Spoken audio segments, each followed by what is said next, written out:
Bonjour, nous allons parler d'un sujet essentiel pour nos collectivités territoriales, l'évaluation des risques. Elle consiste à identifier, analyser et hiérarchiser les risques auxquels un territoire est exposé.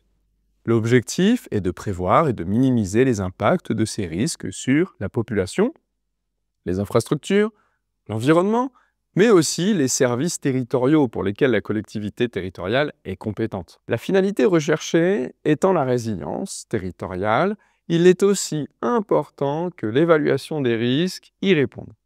Concrètement, les collectivités territoriales doivent avoir une vision globale pour être robustes et avoir une bonne capacité à rebondir.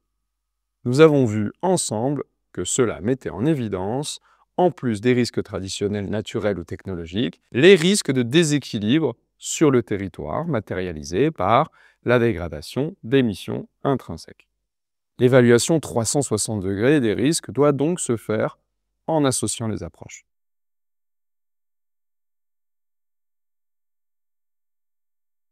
L'évaluation des risques naturels ou technologiques territoriaux s'appuie sur un protocole précis qui consiste à tout d'abord bien évaluer l'aléa, sa probabilité d'occurrence, sa gravité potentielle, puis la vulnérabilité des enjeux.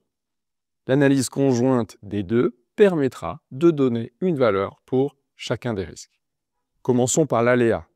L'aléa fait référence à la probabilité qu'un événement dangereux se produise, qu'il soit naturel ou technologique par exemple.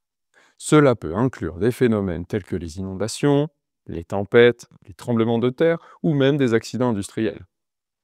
À cela, l'histoire récente des situations critiques a montré que la complexité de notre environnement fait que les sources de danger peuvent être de nature très différente et couvrir un spectre infini de possibilités. La deuxième étape de cette première méthode est l'évaluation de la vulnérabilité sur le territoire. Elle consiste tout d'abord à identifier les enjeux sur le territoire, qui peuvent être de population, économiques ou environnementaux. Concrètement, ce sont des habitations, des écoles, des entreprises, des routes, des lignes électriques, des exploitations agricoles, par exemple.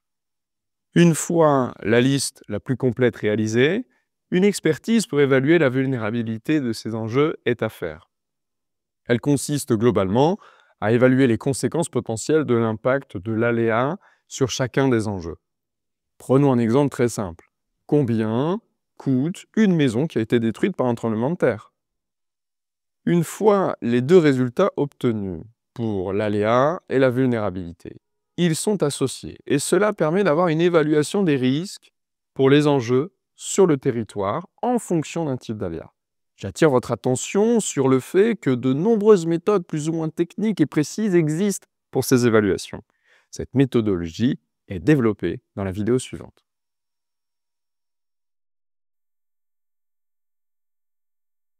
L'évaluation des risques d'interruption des missions prioritaires de la collectivité territoriale consiste, elle, globalement, à réfléchir à contresens. Nous démarrons de la liste des enjeux qui seront ici les missions de la collectivité, comme par exemple l'assainissement de l'eau, la scolarité des enfants, le traitement des déchets ou encore la vie démocratique par exemple. Ensuite, ces missions sont caractérisées avec un niveau de criticité quant à leur interruption. Cela permet de hiérarchiser les risques liés aux interruptions de ces missions et ainsi renforcer la résilience fonctionnelle de la collectivité territoriale. La prochaine vidéo développera cette méthodologie. En résumé, la complexité de notre environnement nous amène à accepter que définir une liste exhaustive des dangers n'est pas suffisant. Bien qu'il soit indispensable d'identifier les aléas connus pour s'en protéger, l'approche entrant par la vulnérabilité des enjeux ou des missions de la collectivité permet de se concentrer sur ce qui doit être préservé, et ce, dans toutes les conditions. Ainsi, les élus locaux disposent d'une évaluation globale des risques au service de leur prise de décision. Je vous remercie pour votre attention et vous retrouve dans la vidéo suivante.